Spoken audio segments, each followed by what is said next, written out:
Tonight, we're going underground, beneath a tidy suburban lawn, past the tomato plants and the clothesline, down a narrow ladder into a concrete room the size of a garden shed, a room a family built because they believed for a little while that the world might end on a Tuesday. This is the story of the American fallout shelter.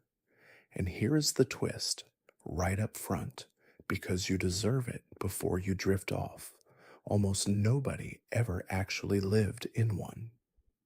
The picture we all carry, a family in matching pajamas playing cards by lantern light while history rages overhead, comes almost entirely from magazine spreads, publicity stunts, and government test towns populated by department store mannequins.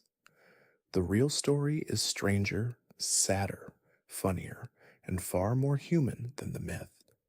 It's a story about fear, yes, but mostly it's a story about love, about what ordinary people were willing to dig, pour, stock, and sacrifice for the people asleep down the hall. Before we climb down the ladder together, if these long journeys into the past help you unwind, tap that subscribe button so you never miss one, and leave a comment with your family lore, the oldest story your family still tells. Did your grandparents duck under school desks? Did an uncle pour a mysterious concrete room behind the house that later became a very strange wine cellar? I read every single one, and honestly, some of my favorite comments on this channel have been about relatives who were short-haired flappers and one-armed bootleggers. Real people, real stories, better than anything I could write. Add yours to the collection now. Dim the lights. Settle in under the covers. It's 1949. The radio is warm, and the world is about to change while you're doing the dishes. Picture yourself in the summer of 1949. You are standing in a kitchen that smells like coffee and floor wax, in a house that is 4 years old, on a street that did not exist when the war ended. Everything around you is new. The refrigerator is new. The car in the driveway is new. The neighbors are new, and so are their children. And so is the school being built at the end of the block to hold all of them. You survived something enormous. Maybe you served overseas, or built bombers on an assembly line, or spent 4 years saving bacon grease and ration stamps and worry. And now, impossibly, it is over, and the reward is this: a mortgage you can afford, a lawn you are slightly obsessed with, and the particular deep quiet of a Sunday afternoon in a country that won. The future in 1949 is a friendly word. Magazines promise you kitchens that practically cook by themselves, highways that will carry you anywhere, a television set in every living room. Your children will be taller than you, healthier than you, richer than you. This is not propaganda. You genuinely believe it, and you have earned the believing. There is one shadow, and you keep it in a small box at the back of your mind. 4 years ago, your country ended the war with a weapon unlike anything in history. You saw the photographs. You read the articles trying to explain what an atom even is. But that weapon belongs to your side, and only your side, and the men in Washington say it will stay that way for years, decades maybe. The scientists who disagree are not on the front page, so you dry the dishes, you listen to the ball game. The evening light comes through the window, over the sink, gold and unhurried, and the small box in the back of your mind stays closed. It has, though you don't know it yet, about a month left. It's the evening of September 23rd, 1949, and the radio is on because the radio is always on. You are half listening the way people half listen to radios, a voice in the room like a fire in the hearth when the program stops. The announcement is short and strangely bloodless. The president has confirmed that within recent weeks, an atomic explosion occurred in the Soviet Union. That's it. That's the whole earthquake. No sirens, no maps, no film footage. Just a sentence, read in the flat voice of a man who has been told to sound calm. You stand there with a dish towel in your hand and feel the floor of the world tilt a few degrees. Because you can do the arithmetic as well as anyone. If they have it too, then the thing that ended the last war could begin the next one, and the next one would not be fought on beaches an ocean away. It would arrive, if it arrived, over the roof of this exact house, above this exact kitchen, while your children slept in rooms you painted yourself. The papers the next morning try on different tones. Some are grave, some are reassuring. One quotes a senator saying there is no reason for panic, which is exactly the sort of thing that makes a person consider panicking. Your neighbor says over the fence that he isn't worried. The Russians can barely build a decent tractor. He says it while not quite meeting your eyes. Within months, the news gets heavier. The president announces the country will pursue an even more powerful weapon, a hydrogen bomb measured not in the equivalent of thousands of tons of explosive, but millions. War begins in Korea, and suddenly the rivalry has a battlefield. Words you've never needed before start appearing in your newspaper like new species of insect, megaton, fallout, radiation, civil defense. And here is the thing the history books sometimes miss, the thing that matters for our story tonight. Nobody official tells you to hide, not yet. What they tell you, over and over, in a tone somewhere between a doctor and a scout leader, is to prepare. Preparation, they say, is the citizen's job now. The soldier has his rifle, you have your pantry. You lie awake that first night, doing something millions of other people are doing in millions of other bedrooms, all at once, in the dark, measuring, in your head, the distance from the nearest big city to your front door. If you were a child in the early 1950s, the atomic age arrived in your life wearing a cartoon shell. His name was Bert, Bert the Turtle. He appeared in 1952 in a short film shown in classrooms across the country, a cheerful, animated turtle in a civil defense helmet who, whenever danger appeared, would duck into his shell and cover up. A jaunty little song went with him, sticky as gum on a theater floor, and children learned it the way they learned jump rope rhymes. The film's instructions were simple enough for a 6-year-old, which was the point. When you see the flash, duck and cover. Get under your desk, crouch against the wall, cover the back of your neck with your hands. Do it at school, do it at home, do it walking down the sidewalk. The film showed children dropping beside curbs and flattening themselves next to picnic blankets, calm as anything, as if this were simply one more thing a well-mannered child knew how to do, like writing thank you notes. So picture yourself as one of those children. You are 8 years old, and it is a Tuesday morning, and you are laboring over long division when the teacher claps her hands and says the word drill. And here is the strange, tender truth of it. For you, it isn't frightening. Not exactly. It's a break from long division. You fold yourself under the desks with the ease of practice, knees on cool linoleum, forehead nearly touching the metal desk leg, hands laced over the back of your neck the way Bert taught you. Around you, 30 other children are doing the same, a classroom suddenly quiet and low to the ground, like a field of birds all hunkered against a wind. You can see the pencil shavings under the radiator. You can hear Susan 2 desks over, breathing through her mouth. Somebody's shoe squeaks.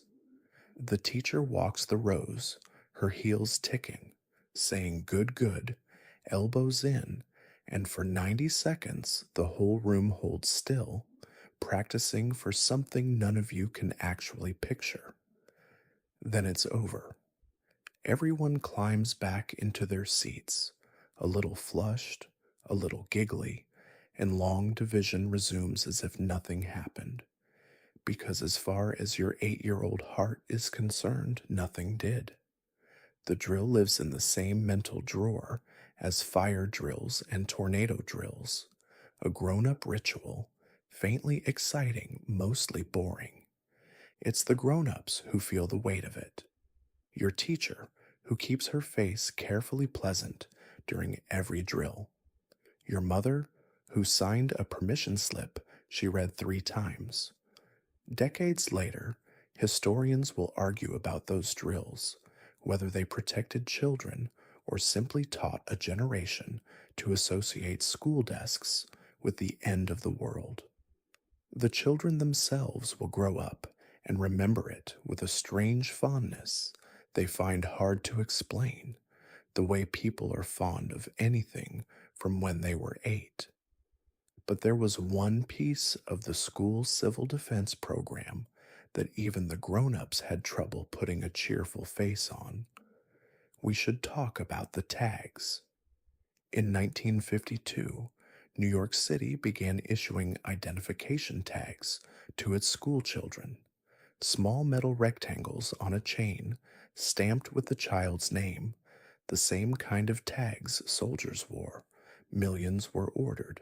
Other cities did the same, and where cities didn't, some parents mailed away for tags on their own or had bracelets engraved at the jewelry counter. The official explanations were gentle and practical.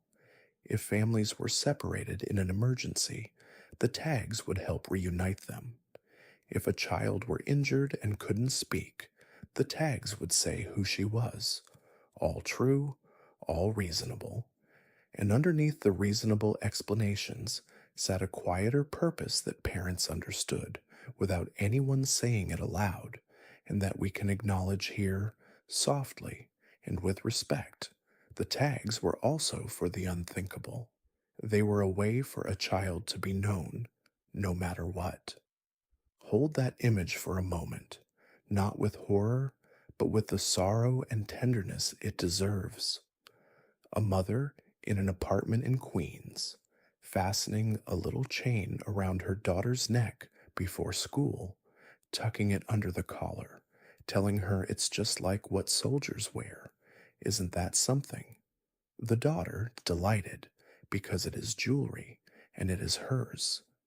The mother keeping her voice light. This was the emotional arithmetic of the era. Adults absorbing the fear so thoroughly that for many children, the atomic age genuinely felt like turtle cartoons and jewelry. Children wore the tags to school, lost them, traded them, forgot them in coat pockets.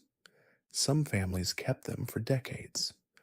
You can find them now in archives and estate sales, little slips of stamped metal, and each one is a sentence in a language of love that hoped never to be read.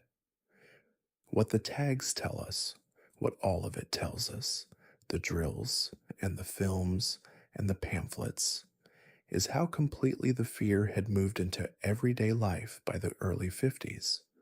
It sat in classrooms, it rode in coat pockets, and it walked home from school, past the new houses and the new lawns, to families who were beginning to ask a new kind of question over dinner. Not can it happen? They had stopped asking that. The new question was, what would we do? The government's answer arrived in the mailbox, on the radio, and at the back of the hardware store, and it came stamped with a new alphabet. FCDA, the Federal Civil Defense Administration, created at the start of 1951 to teach a nation of civilians how to think about the unthinkable. CD, the civil defense logo itself, white letters in a red triangle inside a blue circle, a symbol that would soon be as recognizable as a stop sign. CONELRAD, a tongue twister of an acronym that concerned your radio, which we'll get to in a moment. The centerpiece of the effort was a modest little booklet you could buy for a dime called Survival Under Atomic Attack. It sold in the millions. Picture yourself reading it at your kitchen table in 1951 and picture the tone of it, because the tone is the remarkable thing. It is calm to the point of being soothing. It compares surviving an atomic attack to surviving any other disaster, provided you know the facts and keep your head. It is full of homework. Whitewash your windows. Keep a tidy house because clutter burns. Know where your flashlight is. Keep 3 days of food. Some of its reassurances, we now know, leaned far more optimistic than the science justified. But sitting at that kitchen table, you don't know that, and honestly, the booklet isn't really functioning as science. It is functioning as a hand on the shoulder. Its deepest message isn't any particular instruction. It's the idea underneath all of them, the idea the whole civil defense program was built on. There is something you can do. Helplessness, the government had decided, was the true enemy morale could not survive. So the citizen must be given tasks, and the tasks kept coming. There were civil defense volunteers to enroll, block wardens, auxiliary firefighters, first aid classes at the church hall on Thursday nights. Millions of Americans signed up, more than the armed forces themselves. Your neighbor with the clipboard and the armband, checking that the Hendersons knew their evacuation route. He was part of an organization larger than the Army, staffed almost entirely by people who, 5 years earlier, had been saving bacon grease for the war effort. The muscle memory of collective effort was still warm, and civil defense flexed it. Then there was your radio. Starting in the early 50s, if you looked closely at a radio dial, you'd find the two small triangles printed at 640 and 1240, the CD symbol right there between the music stations. That was CONELRAD. In an emergency, regular broadcasting would cease, and official information would move to those two frequencies. New radios were required to carry the little marks. Think about the intimacy of that for a moment. The government reached into the object that sang in your kitchen, that told you the ball game scores, and put two tiny warnings on its face. Every time you tuned past them, looking for Perry Como, there they were. Most days you didn't notice. Some days you did. That was the alphabet of survival. Pamphlets, armbands, triangles on the dial. But the government knew its most important audiences weren't the block wardens or the mayors. They were the two people who actually lived with that kitchen radio, the child sprawled in front of it, and the woman standing at the sink beside it. Let's take them in turn, the children first, because the atomic age didn't only enter American childhood through the classroom door. Because here is a truth about the 1950s that the somber documentaries tend to skip. For American children, the atom did not only arrive as a drill, it arrived as a toy. Walk down the aisle of a toy department in the early 50s, and the atomic age is everywhere, grinning. Atomic ray guns in cheerful tin, sparking when you pulled the trigger. Atomic pistols, atomic rockets, board games about beating the other fellow to the secret formula. The very word atomic had been minted into the era's all purpose adjective for wonderful. There were atomic haircuts and atomic hot rods, and in 1954, a candy company introduced a jawbreaker so aggressively cinnamon it could only be called the atomic fireball, which children received as a dare and a delicacy at once, and which outlived the entire Cold War without changing its recipe. Cereal companies got in early. In 1947, one breakfast brand offered for 15 cents and a box top an atomic bomb ring, a little gold colored ring with a red tail fin. And here is the part that sounds invented but isn't. Inside was a tiny viewing chamber, and if you took it into a very dark closet and let your eyes adjust, you could watch faint, genuine flashes of light, real scintillations from a perfectly harmless speck of material inside. Hundreds of thousands of children knelt in hall closets across America, breath held, watching the invisible world sparkle on their finger. It remains, pound for pound, one of the most astonishing things ever handed out for a box top. And then there was the chemistry set to end all chemistry sets.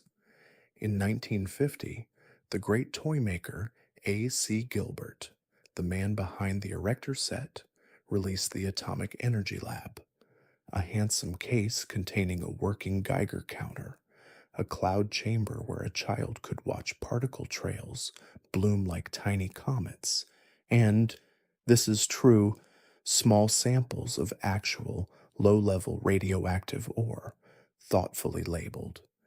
It was educational, earnest, government-encouraged, and stupendously expensive for a toy, costing what a working man might earn in a week.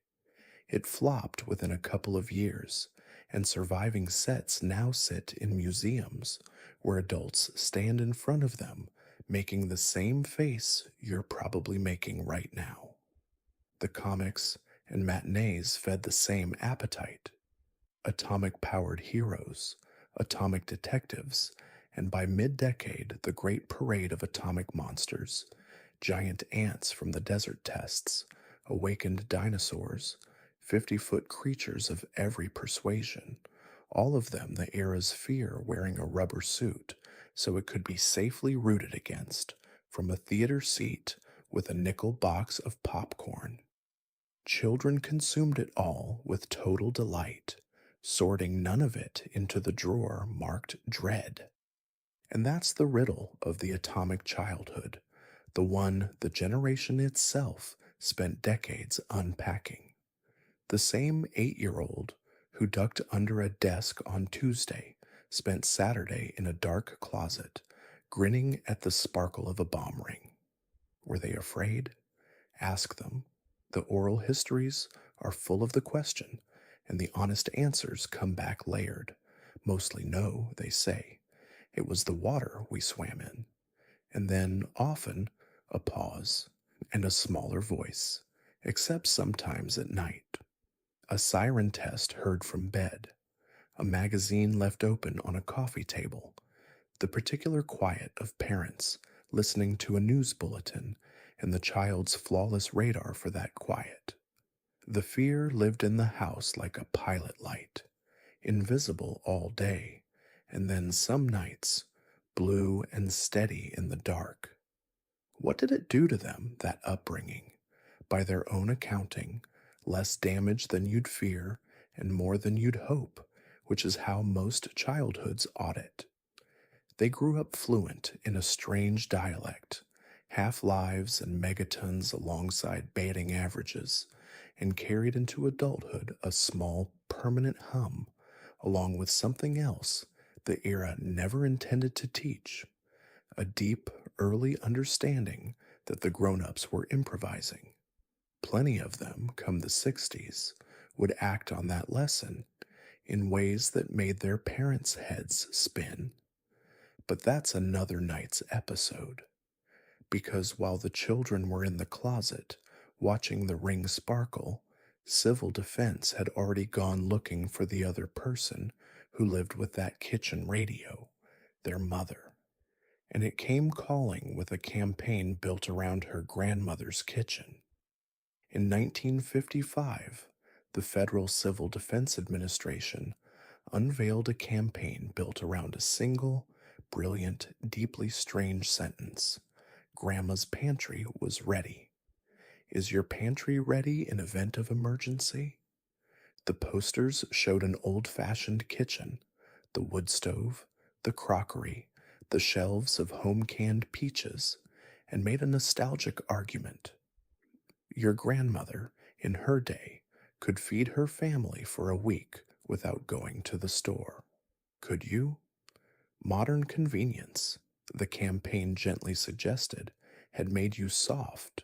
The supermarket had made you dependent, and in an emergency, dependence was danger. So the modern homemaker was called to become her own grandmother.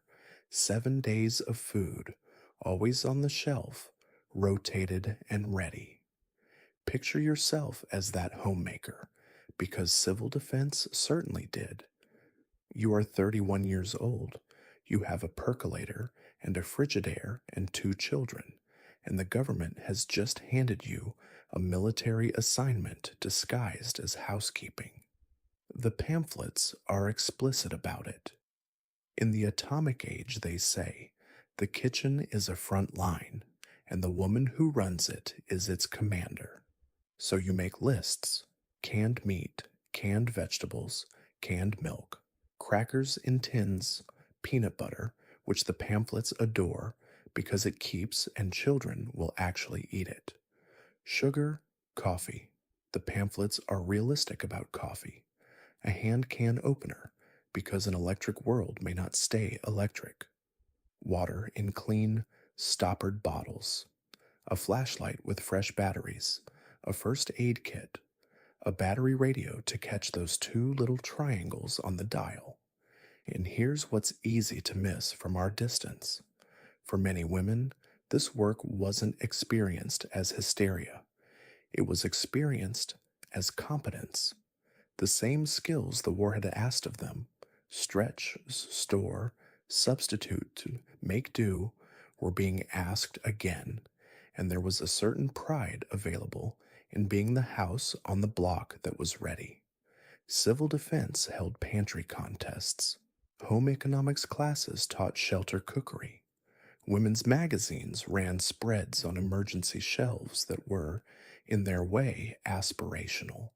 The disaster pantry as a form of good housekeeping, photographed as lovingly as a Thanksgiving table. Was there something absurd in it? Of course there was, and plenty of people felt the absurdity even then. The gap between the scale of the threat and the size of the answer, between a hydrogen bomb and a shelf of canned peaches. One more row of preserves, standing at attention against the end of the world. But look a little closer at that shelf, in the soft light of your kitchen, at 10 o'clock at night, when the children are asleep and you are counting cans. Every tin of peaches is a small act of defiance against helplessness. Every rotated jar says, whatever comes, I intend for us to be here after it. The peaches aren't really about the peaches. The government understood this perfectly, and having enlisted the kitchen, it turned its attention to a bigger ask. Because a pantry could see a family through a storm. But the experts had begun to speak of something a pantry couldn't answer: an invisible danger with a soft, sifting, almost gentle name: Fallout. For the first few years of the atomic age, the public conversation was mostly about the blast, the flash, the shockwave, the fire. Terrible, but at least comprehensible. It behaved like an explosion, and explosions, however vast, were something the human mind had a file for. Then, in the mid 50s, the file broke. In March of 1954, the United States tested a hydrogen bomb in the Pacific that turned out to be more than twice as powerful as its designers expected. The blast was staggering, but the blast wasn't the story. The story was what happened afterward, downwind. A fine ash of radioactive material rose into the sky and then came back down, drifting across an area vastly larger than anyone had planned for, dusting islands whose residents had to be evacuated, and settling on a Japanese fishing boat far from the exclusion zone. The fishermen aboard fell ill from radiation they never saw, from a test they knew nothing about. One of them later died. The boat's name, with a bitterness history couldn't have scripted better, translated as Lucky Dragon. The world's newspapers took that story, and with it taught the public a new word: fallout. And fallout changed everything about how ordinary people understood the danger, because fallout rewrote the geography of fear. The blast was a city problem. If you lived in a small town in Kansas, you could tell yourself, people did, that no bomb was coming for the feed store. But fallout traveled. Fallout rode the wind. Fallout meant that a weapon detonated hundreds of miles away could days later arrive over your county as invisible dust on a pleasant afternoon, settling on rooftops and gardens and the hoods of cars, silent as pollen. Distance, the great American comfort, had been quietly repealed. And yet, and this is the strange mercy inside the dread, fallout came with better news attached, if you listened carefully. The blast could not be survived at its center, and the experts stopped pretending otherwise, but fallout could be. Radioactive dust was deadly mostly when it was fresh. Its danger faded, and faded fast, steeply in the first hours, dramatically within the first 2 days, until after about 2 weeks, the worst of it had burned itself out. Fallout could be blocked, too. It couldn't pass through sufficient mass, enough earth, enough concrete, enough distance from where the dust lay, which meant that against this one particular danger, there really was something a family could do. Not a magic answer, not protection from everything, but a real, physical, buildable answer to one real, physical threat. Put mass between yourself and the dust, and wait for time to do its quiet work. You can hear it coming, can't you? The idea assembling itself in a million minds at once. Mass, underground, 2 weeks of supplies, somewhere to wait.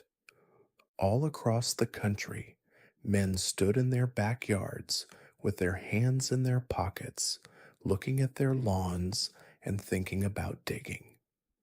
No one ever decided to build a fallout shelter on a sunny morning. That's not in the historical record, strictly speaking, but you know it's true. It was an evening decision, a lying awake decision, arrived at somewhere between the 11 o'clock news and the small hours, and it usually took months. Put yourself inside it. It is 1959 or 1960 or the tense summer of 1961 when the crisis over Berlin has put the word war back on the front page in letters that feel taller than usual. You are a husband and father. This is, in the advertisements at least, a father's project. And the idea of the shelter has been circling your house for a year like a salesman who won't leave the neighborhood. And in fact, there are actual salesmen. This is the detail that surprises people now. Fallout shelters were a business. Companies sprang up selling prefabricated steel rooms, corrugated pipe shelters, build it yourself concrete block plans. There were shelter showrooms. There were demonstration models set up at county fairs and department stores, where you could walk through a furnished bunker between the appliance section and housewares, running your hand along the bunks while a man in a short sleeved shirt explained the ventilation. Some outfits were reputable. Some were selling little more than a buried tin can with a door at a markup that assumed fear didn't comparison shop. The price of the decision, in round numbers, a bare bones do it yourself basement corner, maybe 150 to a few $100s in materials. A proper backyard unit, dug in and finished, somewhere between 1 and 2,500. A deluxe model, poured concrete, electric blower, bunks for six, could run $5,000 at a time when that was a meaningful slice of a new house. This was not an impulse purchase. This was a car. This was two cars. So you stand at the kitchen window doing the math, and the math is only partly about money. If you build it, you are announcing something to yourself, to your wife, to the neighbors who will absolutely notice the backhoe. You are saying out loud that you think it could really happen. There's a strange embarrassment in that, a superstition even. Some people genuinely felt that building a shelter was inviting the disaster, the way buying an umbrella dares the rain. Others felt the opposite, that not building one was a kind of negligence, like leaving your children unvaccinated against a disease everyone kept insisting was coming. Your wife has opinions, and depending on the household, hers may be the deciding vote either way. Your neighbor built one last spring and seeded grass over the mound, and now there's a soft green hump beside his patio that everyone politely doesn't mention, like a toupee. Your other neighbor says shelters are morbid nonsense, and he'll take his chances with a highball in his hand, and he says it a little too loudly, the way people say things they're checking whether they believe. And then one night, maybe the news is bad, maybe your daughter asks a question at dinner that stops your fork halfway to your mouth, the circling idea finally lands. Fine, you say, to no one in the dark. We'll dig. The hole comes first, and the hole is enormous, far bigger than the shelter it will hold, because you need room to work. If you've hired a contractor, a backhoe arrives on a Tuesday, and by Thursday, there is a raw, clay walled pit in your backyard, deep enough to swallow a car, and the children of the entire block have assembled at the fence line like it's a public works project, which in a way it is. If you're doing it yourself, and plenty of men did, because $5,000 was $5,000, then the hole comes out of the ground one shovelful at a time, on weekends, over a summer. You learn what your soil is really made of. You learn that the water table is a personality. You develop opinions about clay that you share at barbecues until your wife touches your arm. The government, ever helpful, published plans. The most famous booklet of the era, the Family Fallout Shelter, offered several models with the cheerful specificity of a birdhouse pattern. The basement concrete block shelter, the double wall variant, the underground reinforced concrete shelter, the pipe shelter of corrugated steel. The drawings show trim, tidy fathers in trim, tidy shirt sleeves, mortaring blocks while a son hands them tools, and everything about the illustration says, "This is a normal home improvement project, like a carport, and you are equal to it." The physics underneath the birdhouse cheerfulness was real, and it was all about mass. Radiation from fallout dims with every layer of heavy material it has to push through, and the engineers talked in terms of having thicknesses. Every so many inches of a given material cuts the dose in half, then half again, then half again. Concrete was good. Packed earth was good, and better yet, it was free. That soft green mound over your neighbor's shelter isn't landscaping, it's shielding. Get enough mass overhead and around you, the table's promised, and the invisible rain outside becomes a whisper inside. So the shelter takes shape. Typically, it is small, brutally small by the standards of what it's for. A common size was roughly 8 feet by 10, or a corrugated pipe perhaps 8 feet across, a master bathroom, more or less, intended to hold a family of 4 or 5 for up to 2 weeks. Concrete block walls, a poured or precast slab overhead, then 3 feet of earth mounded on top. An entrance with at least one right angle turn in it, because radiation travels in straight lines, and a corner is a kind of armor. A vent pipe with a hand cranked blower, its intake filtered and hooded, poking up out of the mound like a periscope. And then one evening in the fall, it's done. The sod is patted back over the scar. The tools are cleaned and hung. You stand in your backyard in the blue hour with a cup of coffee, looking at a lawn that now has a secret, and you feel something you'd struggle to name, some knot of pride and dread and sheepishness and profound relief, all braided together. The neighbor's kids have already asked if they can see it.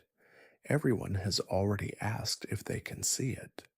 There has never, in the history of the neighborhood, been anything anyone wanted to see more. Now you have to fill it. A shelter with empty shelves is just a very pessimistic root cellar.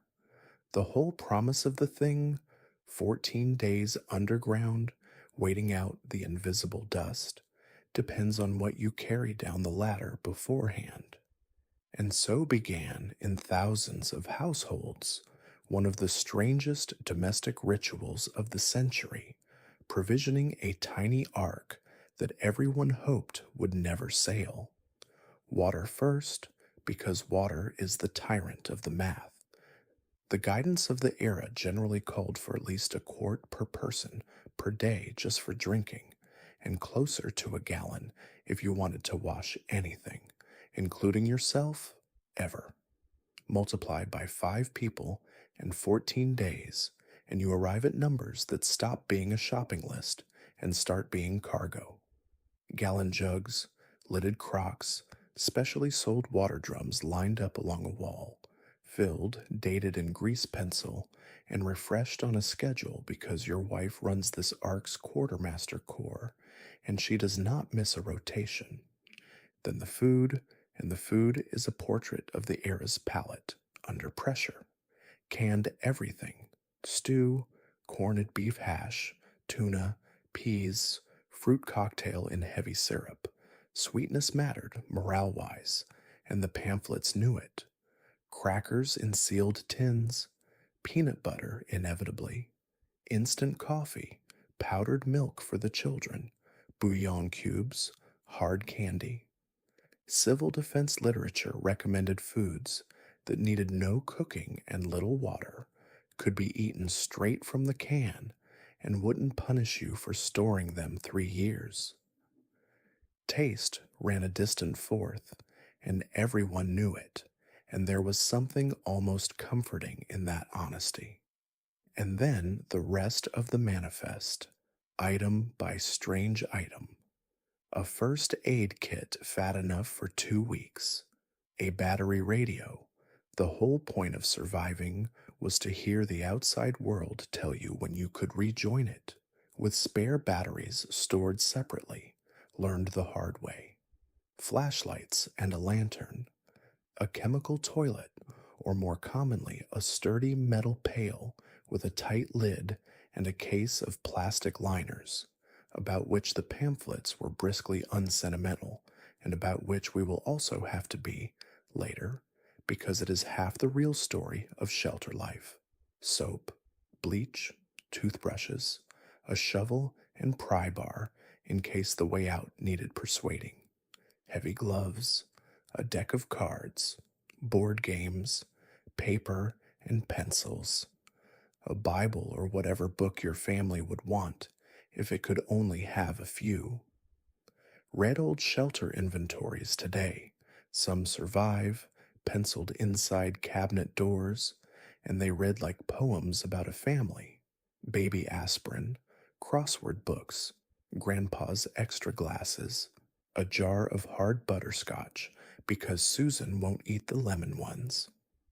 Every list is a household x-rayed by fear and love at the same time, and it's hard to look at one without feeling both. The finished shelter, fully stocked, had a smell.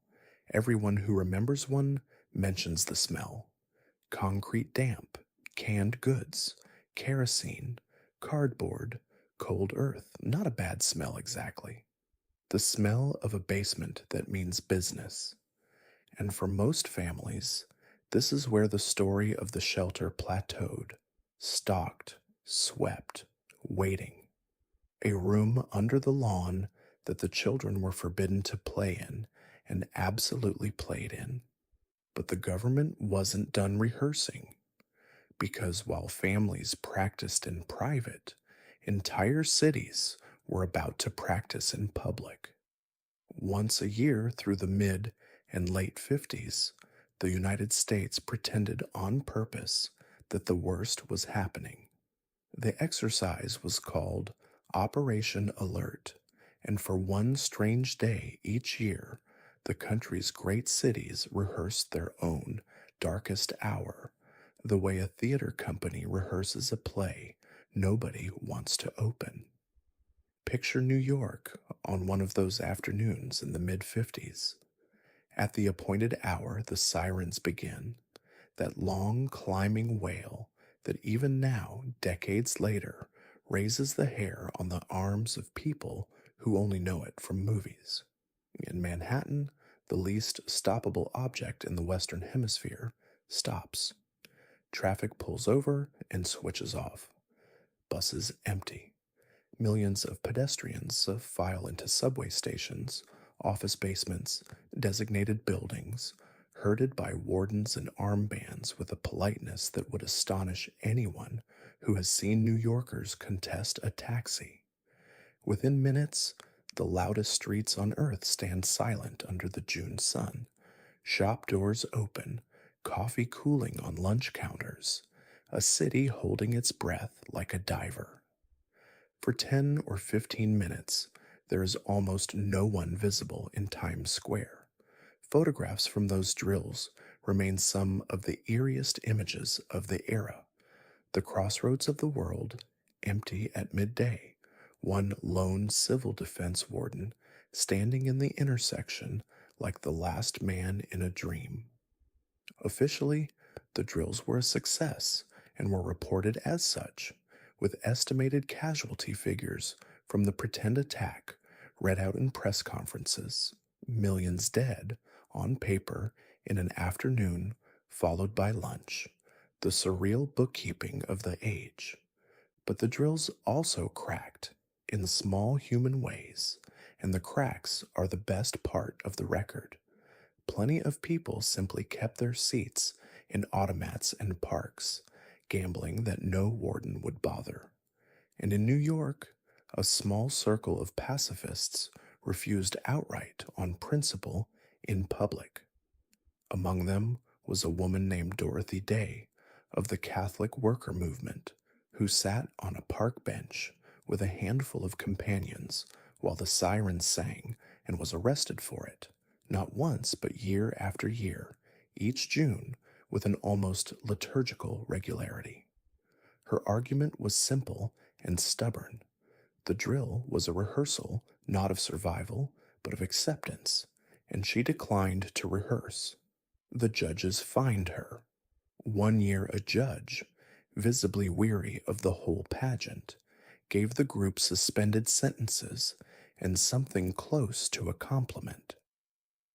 By 1960, the handful in the park had become hundreds, then more, and the sight of ordinary mothers with strollers declining to take shelter was doing quiet damage to the exercise's dignity. The last Operation Alert was held in 1961. The sirens stayed on their poles for decades after, rusting into landmarks, tested at noon on Saturdays in 100 towns, a sound that meant, depending on your age, either the end of the world or lunchtime. The drills rehearsed the cities, but out in the Nevada desert, the government was running a far stranger rehearsal, one with houses and dinner tables and families made of plaster. Here is a detail that tells you more about the era than any pamphlet. A great many families who built shelters tried very hard to make sure no one knew. Some contractors advertise discretion the way jewelers advertise it. Say, excavation equipment arrived under tarps, or the work was folded inside a larger, more respectable project. We're putting in a patio. We're redoing the septic. Shelter companies reported customers requesting night deliveries. In some towns, homeowners quietly skipped the building permits, preferring a small legal risk to a public record because a permit was a document, and a document could be read, and the whole point was that nobody read it. Why the secrecy? Partly embarrassment, that superstitious sheepishness we've already met.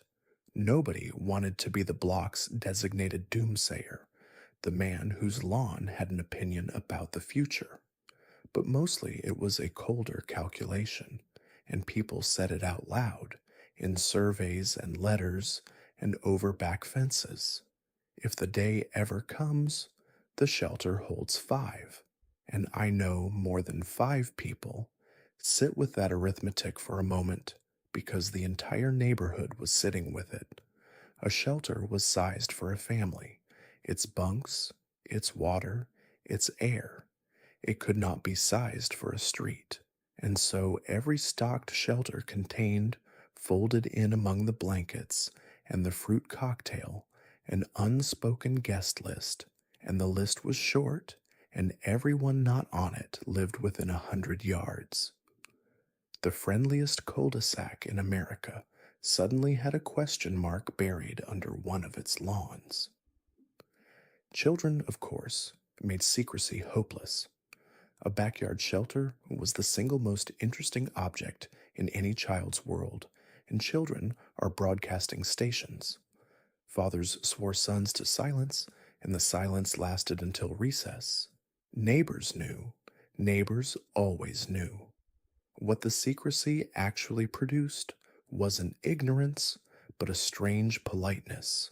Everyone aware of the mound behind the Hendersons' garage, no one mentioning it, the knowledge sitting at every barbecue like an extra guest with a plate on his knees. And in the softest, saddest register of all, some families kept the shelter secret, even from their own relatives. Because a brother-in-law in the next town over is a wonderful thing, right up until you imagine his headlights in your driveway on the worst night in history, and you realize you've already done the math about the bunks, and the math already had an answer. We'll come back to that math. The country eventually had a loud, ugly, fascinating public argument about it, complete with a priest, a magazine, and a phrase that still shocks. But that argument belongs to the surface world. Our family is already down the ladder, one night into 14. Let's rejoin them because it's morning underground, insofar as underground has a morning.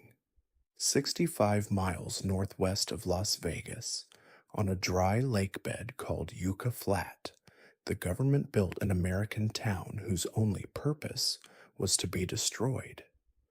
The reporters called it Doomtown and later Survival Town. In its fullest version, in the spring of 1955, it had two-story colonial houses with shutters and brick chimneys. It had ramblers and cinder block homes at carefully measured distances. It had a radio station, utility poles, parked sedans, propane tanks, and fully furnished rooms, real sofas, real curtains, real brand name food stocked in the pantries and refrigerators, because one of the test's genuine purposes was to learn what canned goods and packaged food would still be safe to eat afterward. Grandma's pantry, sent to the front line at last, and it had residents, mannequins, supplied from department store stock, arranged by earnest technicians into scenes of American life. A family around a dinner table, a mother in the kitchen, men in suits, mid conversation in a living room, a child's figure tucked into a bed upstairs. Photographs were taken of all of them beforehand, in their neat clothes, in their pleasant rooms, and there are few images from the whole era stranger than those. The calm plaster faces waiting in the desert light for a rehearsal of the worst day in history. The test itself was public knowledge, televised even. In the pre-dawn dark, at a safe distance, bleachers held reporters and observers with dark goggles, and then the flat, white flash, the light that photographs render as a whole in the picture, and the houses nearest the tower were gone, and the ones farther out staggered and burned, and the ones farther still lost their windows and doors, and kept, roughly, their shape. High-speed cameras caught it all so engineers could study, frame by frame, exactly how an American house comes apart, and more usefully, where inside one a person might have lived through it, because that was the sober purpose under the spectacle, and it deserves saying plainly, the tests produced real knowledge. The basement shelters performed, mannequins positioned in reinforced basement corners, and simple below-ground shelters came through intact in houses that were shattered above them, and those results flowed directly into the pamphlets and the shelter plans that reached your mailbox. When the family fallout shelter told you that a corner of your basement, properly reinforced, mattered, that wasn't a guess. Somewhere in the Nevada desert, a plaster family had demonstrated it. Afterward, some of the surviving mannequins were dressed again and sent on tour. Department store windows displayed them with placards explaining that these figures had survived the atomic blast, and shoppers on their lunch hours stood on the sidewalk looking at them, at the seared clothes and the unbothered faces, absorbing the intended lesson. Preparation works, positioning matters, you can be this lucky too. Meanwhile, 65 miles away, Las Vegas had discovered that the end of the world was excellent for business. The flashes were visible from the casino rooftops, and the town leaned in without shame. Dawn parties timed to announced tests, an atomic cocktail at the bar, postcards of mushroom clouds framed by hotel signage, and beauty queens photographed as Miss Atomic Bomb in a swimsuit trimmed with a cotton mushroom cloud.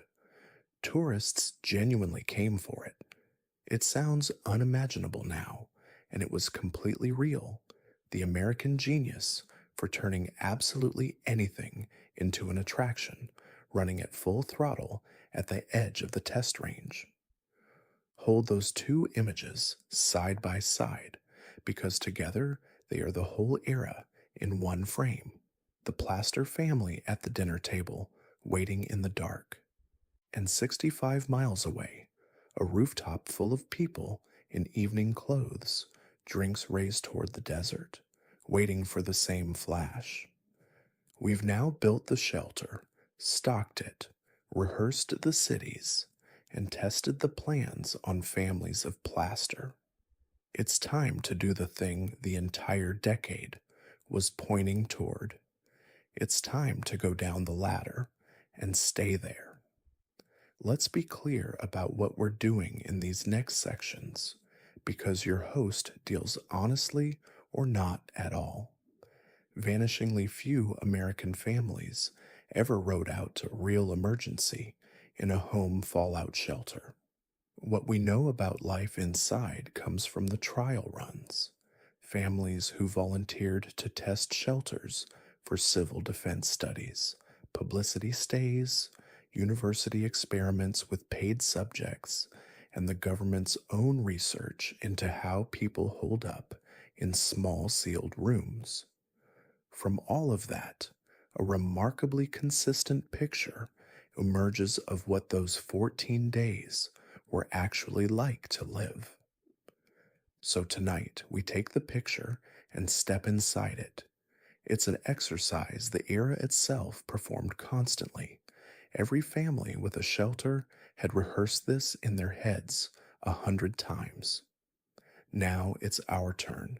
Gently. There is no attack in our story.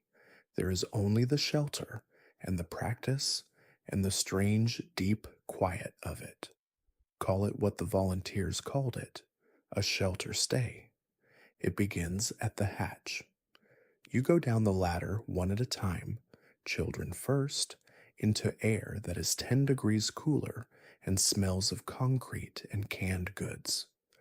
Your wife comes last and pulls the hatch closed over her head and works the latch, and that sound, the specific metal sound of the latch, is the sound the whole decade was about.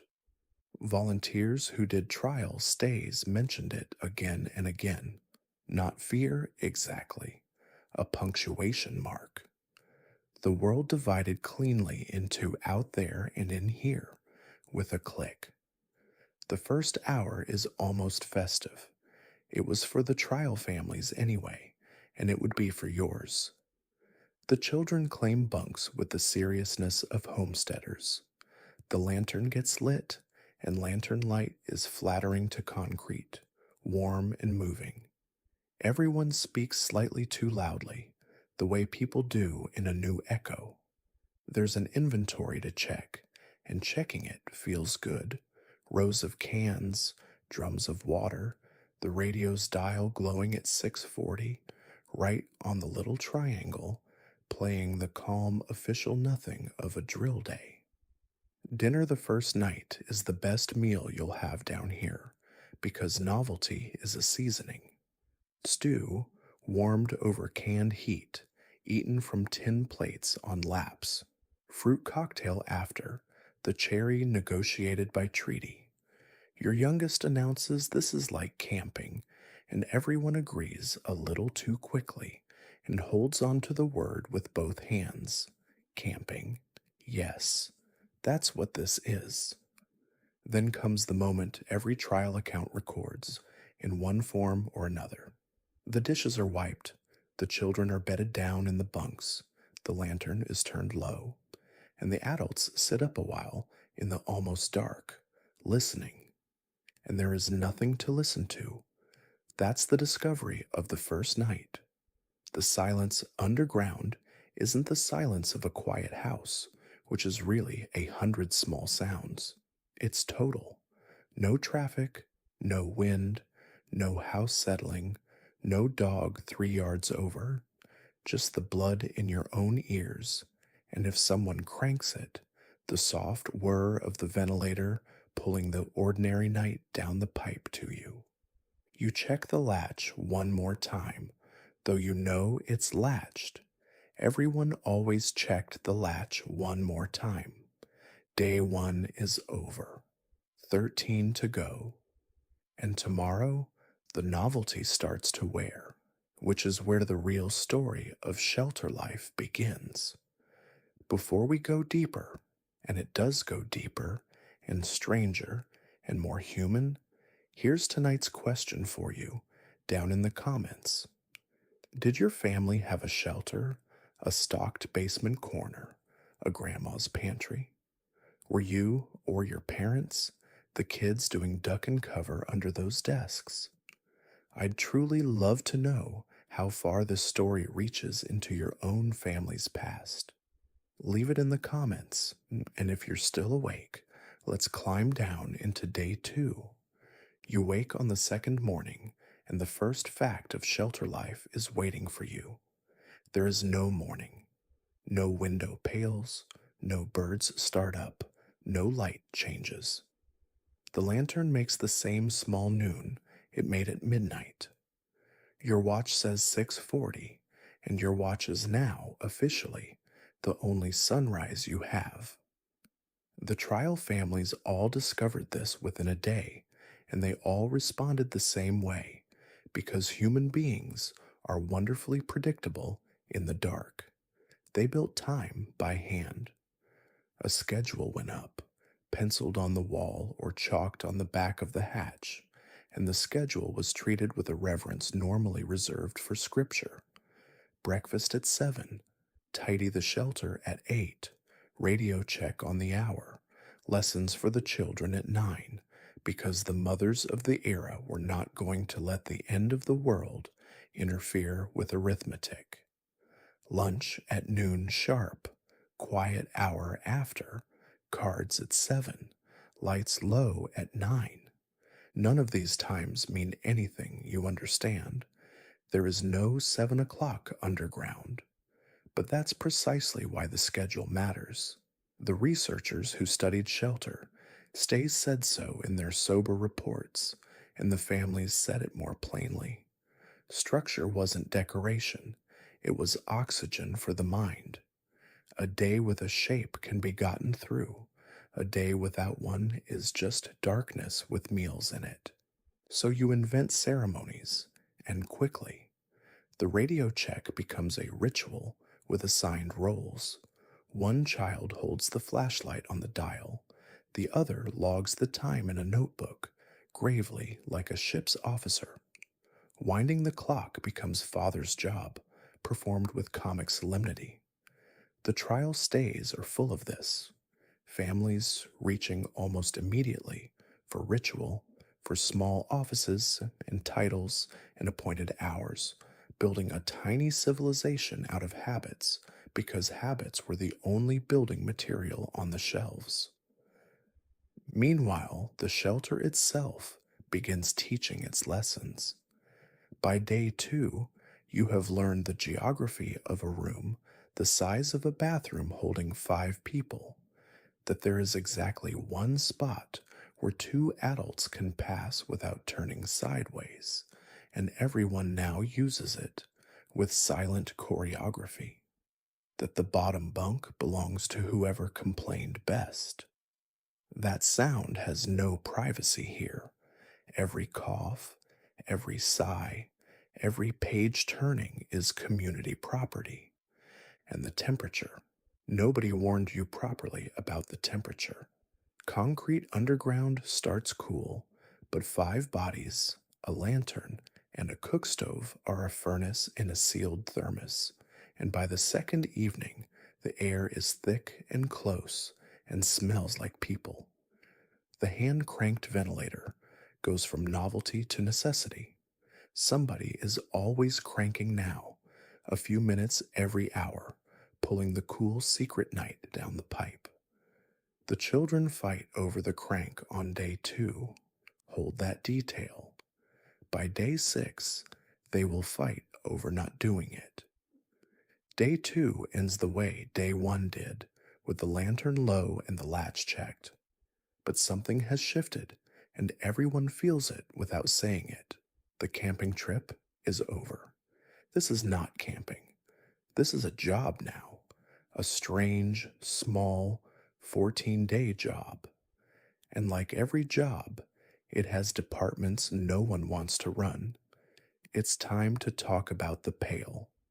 Every romantic image of the fallout shelter, the snug bunks, the lantern glow, the family reading aloud, carefully leaves out one appliance. The civil defense pamphlets did not leave it out. They were, in fact, briskly, admirably direct about it, in the way of documents written by engineers, the sanitation facility, which meant in the standard family shelter, a metal pail with a tight fitting lid, a supply of plastic liners, a sack of chemical powder, and a curtain. The curtain is doing a lot of work in that sentence. It did a lot of work in the shelter, too. Here is the arrangement, plainly and respectfully, because the trial families lived it, and their accounts deserve honest handling. In one corner, always the corner farthest from the food, the pamphlets insisted, stood the pail, screened by a hung blanket or a wire and curtain rig if the family had been thorough. Used liners were sealed, treated with the chemical, and stored in a covered container until they could be removed. Ventilation, that hand crank again, suddenly revealed its true purpose in life, and the whole apparatus sat roughly 6 feet from where everyone slept and ate, behind a quarter-inch of cotton. The trial stays are unanimous about what this did to a family, and it is not what you'd guess. The first day, agony. Adults timed their needs to the loudest hour. Teenagers reportedly attempted feats of endurance that alarmed their mothers. Everyone developed a sudden fascinating interest in speaking loudly about other topics. The pail was the great unmentionable, and the curtain might as well have been a searchlight. And then, day 3, day 4, the strangest thing happened, recorded again and again. It stopped mattering.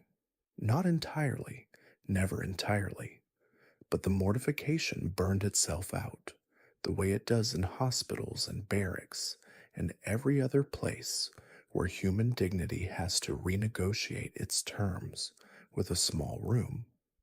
Families developed courtesies, the running of the ventilator, the pointed retreat to the far bunk with a magazine, a code phrase for occupied that the children found hilarious for the rest of their lives. One trial family's father called it visiting the mayor. Nobody remembered why.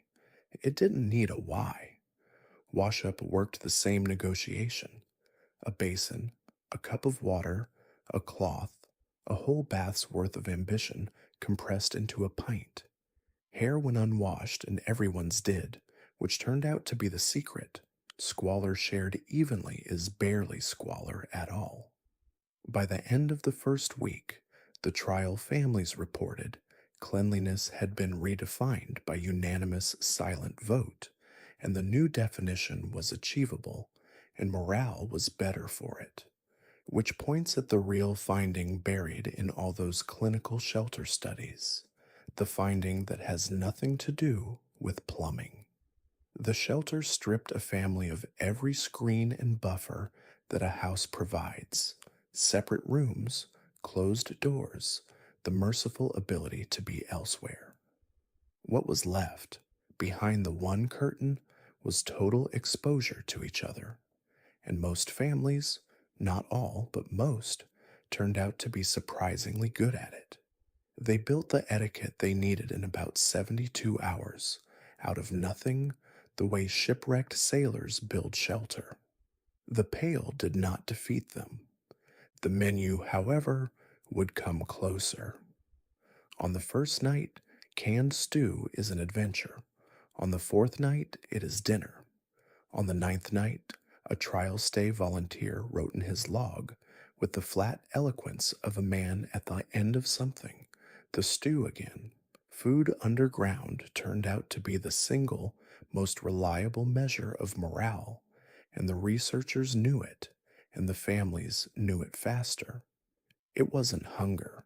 Nobody in a properly stocked shelter went hungry. 14 days of canned goods provide calories with total dependability. What they could not provide was interest, and it turns out interest is a nutrient.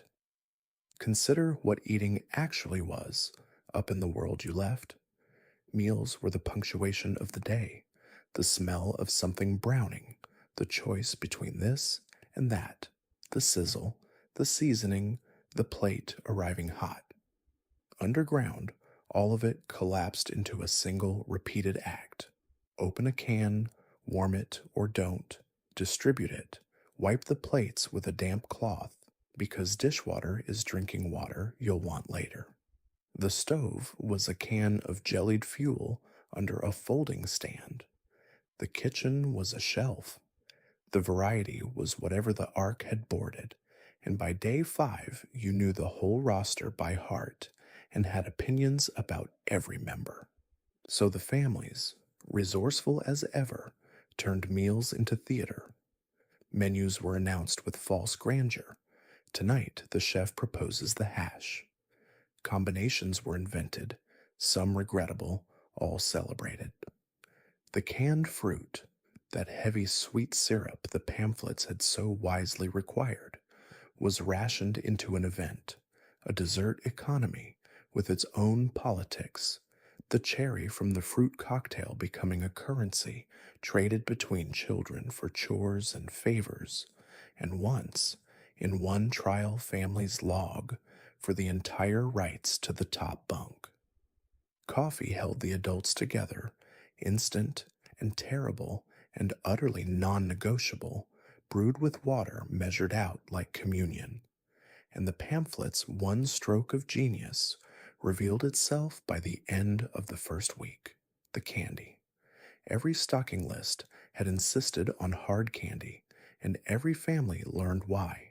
It wasn't food, it was time. A butterscotch is 15 minutes long. In a room where the hours had to be built by hand, a tin of 15-minute pieces was infrastructure.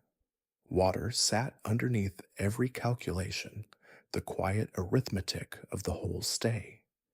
Drums along the wall, a dipper, a log of what was used, because the recommendation had been a gallon per person per day, and almost nobody had stored the full ambition. So every family ran its own small economy of thirst, always solvent, never rich. You learn things about yourself when water is counted. Mostly you learn that you used to waste it, the way kings waste gold, and you make the sort of vow everyone makes underground and no one keeps upstairs. By the end of the second week, the trial families all reported the same top 3 fantasies, in the same order: a green salad, fresh milk, and anything at all, that had to be chewed slowly. Not feasts. Nobody dreamed of feasts. They dreamed of lettuce. Hold on to that, because it's the shape of the whole experience in miniature. The shelter kept its promises. It sheltered. It fed. What it rationed mercilessly was everything ordinary, and it turned out ordinary was the thing everyone had been living on all along. Somewhere around day 5, every shelter stay hit the same wall, and the wall had a name nobody liked to say out loud, because saying it made it thicker: boredom. Not ordinary boredom, the rich, padded boredom of a rainy Sunday, with a house around it and a refrigerator to stare into. This was boredom with the doors welded shut. Every book on the shelf had been read or rejected. Every game had been played to exhaustion. The trial logs are full of monopoly grudges that outlasted the stay itself, and one family that banned checkers on day 8 by formal vote.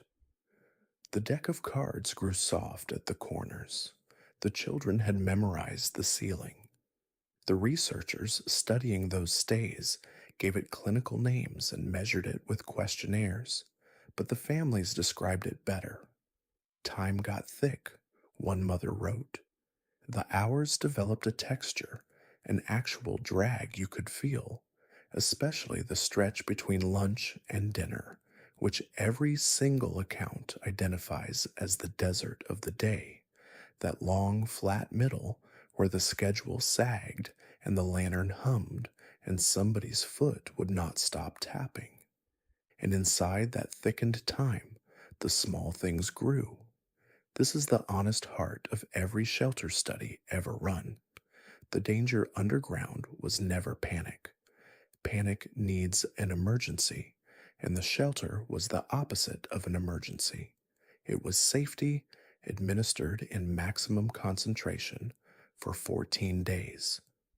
No, what grew in the thick hours were the tiny things, the way he clears his throat, the way she hums while tidying, the same four notes, rising, never resolving, the chewing. A husband and wife who had shared a bed for 20 years discovered they had never actually heard each other chew because a house full of ordinary noise had been absorbing it for them all along, like a good marriage's silent staff.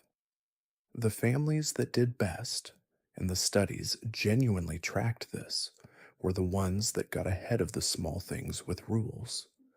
Quiet hour enforced like a treaty. A privacy custom, a man facing the wall on his bunk was by common law not present and could not be spoken to. Rotating pairs for chores so no two people wore each other out. And humor, always humor, the indispensable tool. The families laughed at the stew, at the mayor's office behind the curtain, at themselves, and the laughter worked like the ventilator crank, pulling fresh air into rooms of a different kind. Because here is the other side of the ledger, and it deserves equal time. The closeness cut both ways. The same room that amplified the chewing amplified everything else. Fathers who had been commuting silhouettes, hat, briefcase, good night, spent 2 weeks actually marinating in their children's company, and the trial logs record them teaching knots, inventing serial stories that ran 9 nights, learning which daughter was funny in which way. One volunteer father wrote afterward a sentence that has outlived every technical finding of his study.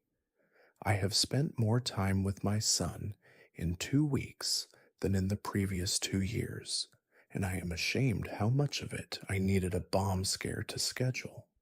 By day 10, the families had stopped performing for the experiment and become what they actually were, only more so. Every strength load tested, every crack mapped. The shelter, it turned out, was not really a room. It was a mirror with bunks in it.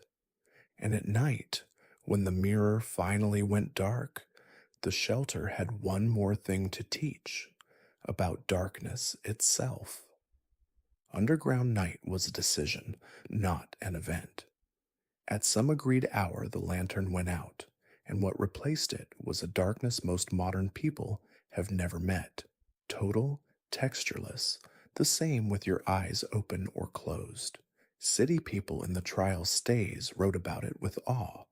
There was no window to adjust to, no streetlight seam under a door. The dark was complete, and it had a sound, which was no sound, which took getting used to. Families handled it the way humans have handled deep dark forever, with voices. The logs describe it over and over. The talk that started after lights out, quieter and stranger and truer than daytime talk. Children asked their real questions in the dark, the ones they'd been carrying. What's actually up there right now? Would the dog be okay? When I'm grown, will this still be happening? And parents, floating in the same black, found they answered more honestly than they would have across a lit kitchen table. Some of the tenderest material in all those clinical studies is just transcripts of the dark, a father explaining at 1 in the morning to a ceiling he couldn't see how radiation gets weaker every single hour, like a storm wearing itself out. And it does. That part is true physics. And a small voice saying, okay, and then, after a while, asking about breakfast. Most families kept a version of a night watch, at least early in the stay, not because anything needed watching, the latch was latched, the dark held no weather, but because it gave the adults a shift structure, an hour alone, which in a room of 5 was the rarest luxury on the shelf. The watcher sat by the low burning candle or the radio's glowing dial, cranked the ventilator its few appointed minutes, and had, for 1 hour, a private kingdom 6 feet wide. And the ventilator itself became, every account agrees, the heartbeat of the place. That soft mechanical whir, a few minutes every hour, day and night, pulling the upstairs world down the pipe. Night air that smelled faintly of rain, or cut grass, or cold, little sealed letters from the surface. Children fell asleep to it. One mother wrote that she came to love the sound the way you love a sleeping baby's breathing, and for the same reason, it was the sound of everything still working. 14 days of this. The schedule, the stew, the crank, the dark, the talk. And then, because our stay, like the trial stays, has a last morning, the watch on your wrist finally comes all the way around. The last morning underground has a strange, holiday nervousness to it, and every family that did a full stay described the same scramble of feelings. Eagerness, obviously, huge and childlike, but braided into it, something nobody expected and everybody confessed to afterward, a thread of reluctance. The little room had become theirs. Its rituals worked. Its dangers were known and numbered. 14 days is exactly long enough for a place to begin, against all reason, to feel like a home. The word the volunteers kept reaching for was den, but up is up. The schedule's last line arrives. You pack out what must be packed, log the final radio check, and let the children argue one last time over who works the latch, because the latch, that punctuation mark of the whole affair, deserves ceremony going the other way too. And then the hatch swings, and the world falls in on you.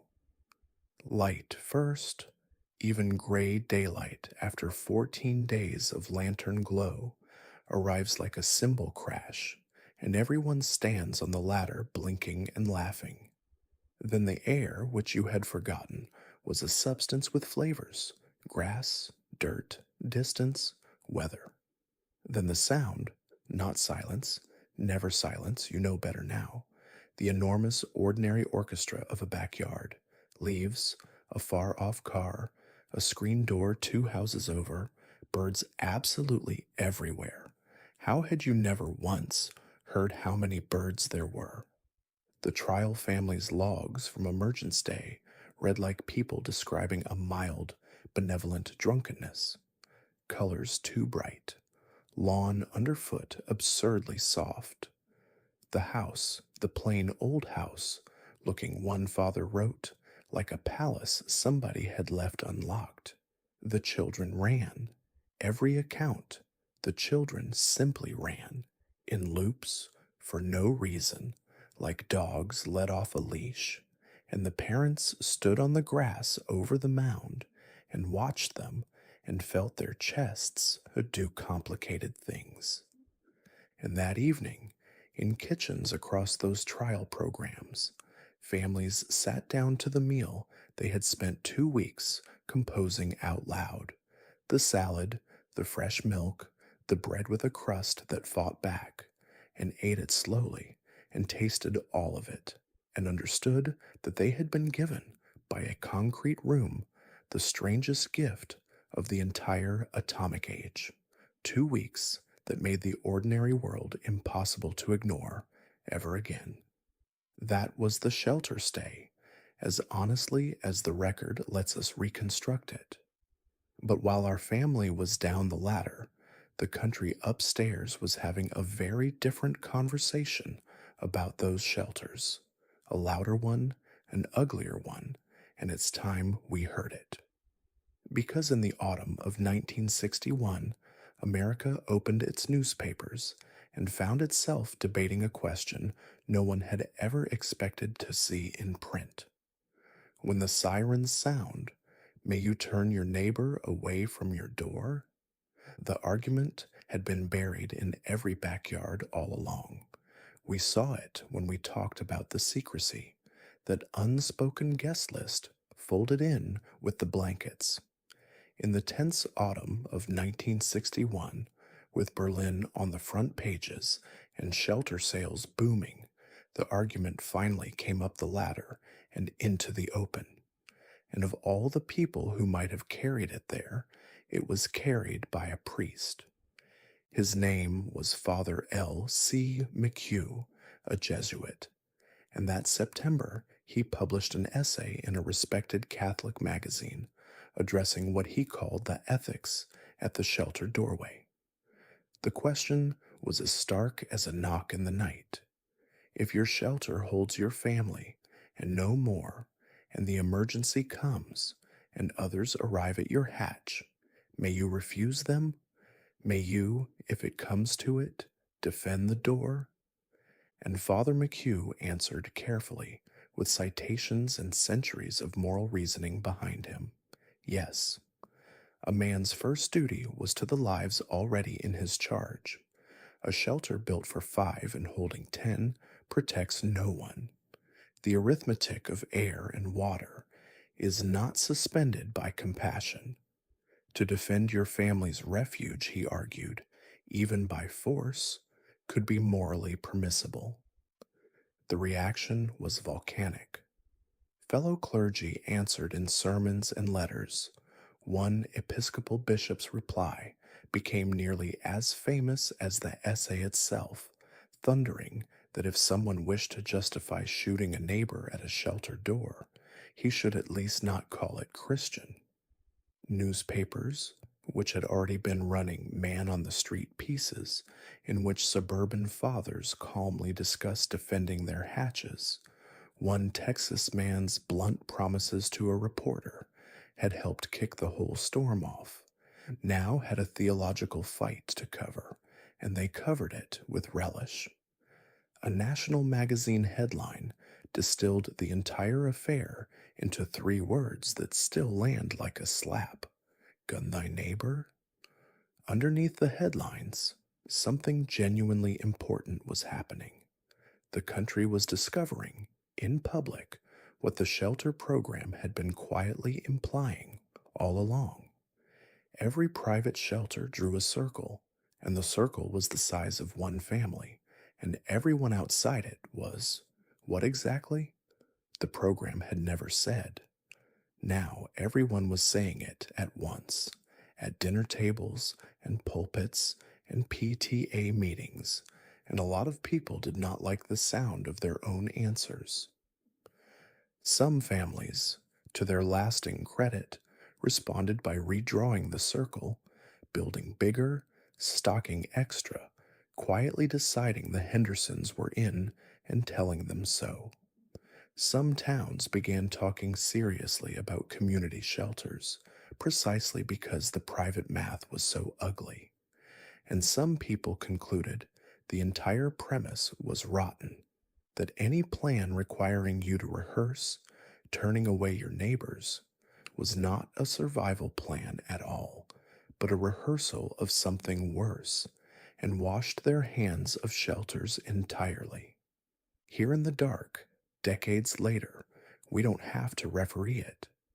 We can just notice gently what the argument really was. It was never about the door.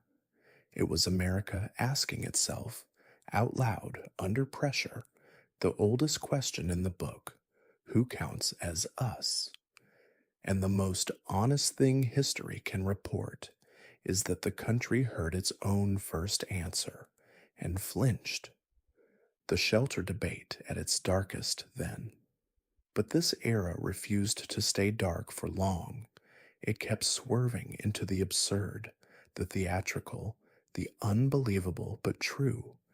And no story swerves harder than the one about the newlyweds who spent their honeymoon 12 feet underground on purpose for prizes. In the summer of 1959, in Miami, a young couple named Melvin and Maria Minninson got married and then did something no couple had ever done. They spent the next 2 weeks of their honeymoon sealed in a backyard fallout shelter, courtesy of a local shelter company that had dreamed up the greatest publicity stunt of the atomic age. The proposition, roughly, spend 14 days, the full civil defense stay, the real thing, in one of our steel shelters, buried in the Florida earth, just the two of you, and emerge to a paid honeymoon somewhere considerably more tropical, plus the glow of national attention. The company got a living advertisement for the proposition that shelter life was survivable, even for newlyweds. The Minninsons got a story literally nobody on earth could top at parties. Down they went, before cameras, a young couple in their nice clothes, waving at the press, descending into a buried steel room in the Miami heat with their canned goods and their 14 days. And the whole country got to follow along because the papers checked in on the honeymoon underground like it was a serialized novel, which in every way that mattered it was. It had suspense, comedy, romance, and a premise so perfectly of its moment that a satirist would have rejected it as too on the nose. What was it actually like down there? A steel room in the Florida summer for a start. The heat was reportedly the honest villain of the stay, the kind of persistent, upholstered warmth no ventilator fully argues with. Canned rations, close quarters, no radio drama beyond their own company. Two people who had known married life for exactly 0 days, learning it in a submarine. And after 14 days, the hatch opened and up they came, reportedly smiling, reportedly still married, blinking in the Florida sun before a delighted press corps, and off at last to the actual honeymoon. Asked how it went, they were game and cheerful about it. The marriage, history is pleased to report, endured far longer than the fad that arranged its first 2 weeks. The stunt worked exactly as designed. It put shelters on front pages attached to something other than dread, attached, in fact, to a punchline and a love story, and shelter companies everywhere took the lesson. The era filled up with shelter theater, model shelters at fairs with families living in the window like displays, endurance stays sponsored by radio stations, civic demonstrations with local worthies gamely eating survival rations for photographers, and all of it, the honeymooners, the mannequins on tour, Miss Atomic Bomb on her rooftop, points at the same truth about the period, one worth saying kindly rather than smugly. This was a society trying to metabolize a fear too large to hold, and it used every tool it had. Engineering was one tool, prayer was another. But America's most reliable tool has always been showmanship, and by heaven, it showed. Nowhere more so than on its screens, because while real families were stocking pantries, the country's storytellers had discovered the shelter too, and they were about to hold up the sharpest mirror of all. By the early 60s, the Fallout shelter had completed the one journey that confirms an object has truly entered the American soul. It had become material. Comedians joked about it. Cartoonists drew it, the era's single most reprinted gag being some version of a tiny shelter, a long line of neighbors, and a homeowner with a shotgun and an apologetic expression. Pop songs mentioned it, and television, the new hearth, took the shelter and did something remarkable with it. The most famous example aired in the autumn of 1961, the same season as the McHugh uproar, and no coincidence, on an anthology program hosted by a writer named Rod Serling, a man who had discovered that science fiction was the one costume in which American television would let you say true things. The episode was called simply The Shelter, and it contained no monsters, no aliens, nothing from the Twilight Zone at all except the human beings. The story, briefly, as an observer would have seen it on the night it aired, a suburban dinner party, a beloved neighborhood doctor, warm toasts among old friends. Then a radio bulletin, unidentified objects, take shelter, and the party ends because the doctor is the only man on the block who built one. What follows is the McHugh debate performed as drama, the friends at the hatch, the arithmetic of air and bunks recited through a steel door, the neighborly masks coming off until the block's gentlest men are swinging a battering ram at the shelter door, at which point the radio announces the alert was a false alarm. Satellites, not missiles. Everyone is safe. And the neighbors stand in the wreckage of the doctor's home and of considerably more than his home, offering to pay for the damages, while the doctor wonders aloud whether they haven't all just seen exactly what they'd become. The episode said in 25 minutes what the whole shelter era had been muttering for a decade, and audiences knew it. It became one of those broadcasts people talked about at work the next morning, uncomfortable and unable to stop. The movies were circling the same waters, earnest civil defense films, doomsday dramas, and eventually the pitch black comedies that only became possible once the fear had aged enough to laugh at. The culture was doing openly what the trial families did in their bunks after lights out, talking honestly in the dark.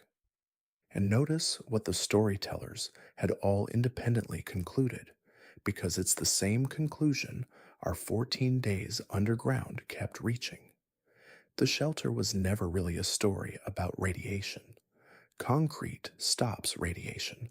That part is just engineering. Every drama, every gag cartoon, every sermon located the actual plot somewhere else, at the hatch, at the doorway, at the circle drawn around one family. The physics was solved. It was the guest list that haunted everybody, which raises the question we've been politely saving all night, and it's time. Set aside the neighbors, the ethics, the theater. On the pure merits, the concrete, the earth, the 14 days, would the things have actually worked? Before we answer that, one last piece of the landscape needs putting in place, because for most Americans, the city dwellers, the apartment renters, the millions with no backyard to dig, the fallout shelter was never a mound behind the garage. It was a sign. You have seen it, even if you don't know you've seen it. A metal placard since black and yellow, 3 triangles pointed downward inside a circle, with the words Fallout Shelter and an arrow. Beginning in the early 60s, teams of surveyors fanned out through American cities under a new national program, assessing buildings, the thick walled banks, the deep basements, the windowless middle floors of big masonry structures, and marking the ones whose sheer mass made them useful. Hundreds of thousands of those signs went up on schools and courthouses and office blocks and churches until the emblem was simply part of the urban wallpaper, as unremarkable as a fire hydrant. Marked buildings were stocked, and the stocking is its own perfect time capsule. Into basements across the country went sealed drums of drinking water, medical kits, sanitation kits, that unsentimental pail again, civic edition, and above all, the food, tins of a purpose built ration that the era knew universally as the survival cracker. A dense, dry, faintly sweet wheat biscuit, engineered for shelf life rather than joy, packed by the millions upon millions into cans stenciled with civil defense markings. School children of the 60s got to know them at drills. Their reviews, gathered across 6 decades of oral history, average out to edible, and the crackers seemed proud of it. The public program fixed the ugliest flaw of the private one, the guest list. A public shelter's circle was drawn around everyone. No hatch, no arithmetic at the doorway, no McHugh problem. But it traded that virtue for others' absence. The marked basements were shelter against fallout only, spaces of mass and shielding, and their supplies assumed days, not the fortnight of the family ark. What the signs mostly provided, historians would later argue, was something subtler than protection, a visible, daily, wall mounted answer to the question, is anyone doing anything?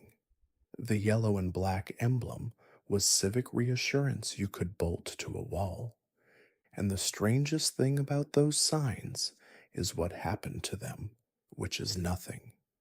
The program wound down, the crackers aged in the dark.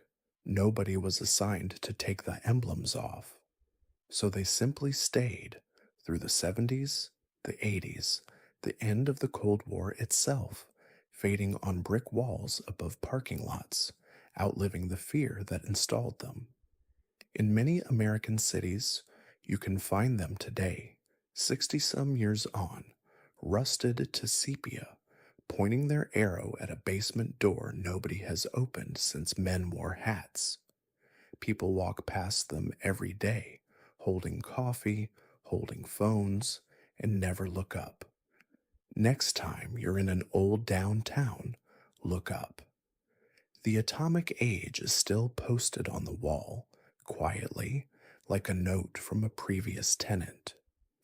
But before we weigh the whole apparatus on the scale, there is one last set of shelters to visit, the ones nobody bolted signs to, because their existence was itself the secret. While you were digging by hand behind the garage, your government was digging too, on a very different scale. While you were pricing concrete blocks and arguing with the water table, your government was also digging. And it is fair to say the government did not use a birdhouse pamphlet. Start in the mountains of West Virginia at one of the grandest old resort hotels in America, a vast white palace of a place called the Greenbrier, all columns and chandeliers, where senators and presidents had taken the waters for a century.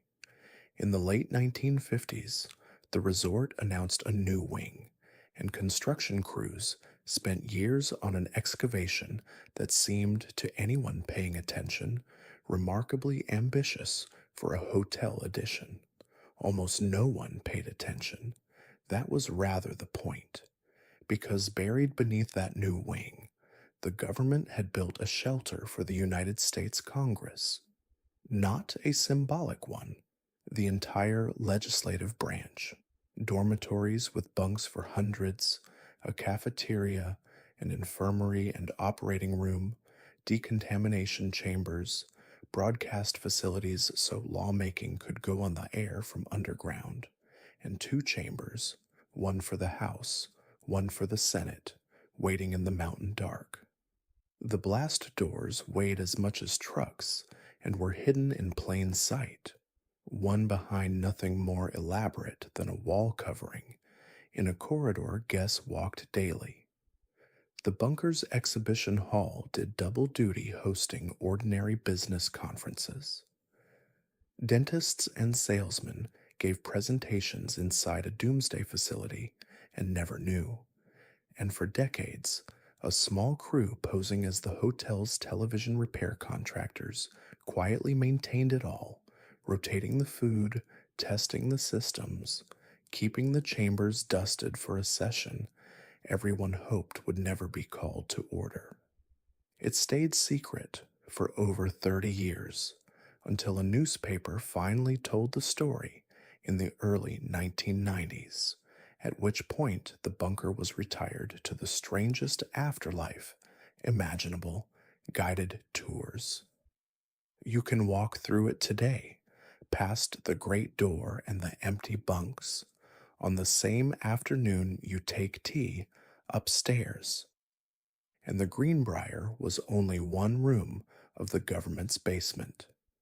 In Virginia's Blue Ridge, a hollowed mountain called Mount Weather stood ready for the executive branch.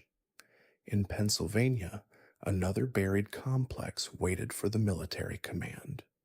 And out west, deep under the granite of Cheyenne Mountain in Colorado, the Continental Air Defense Command built a city inside a mountain.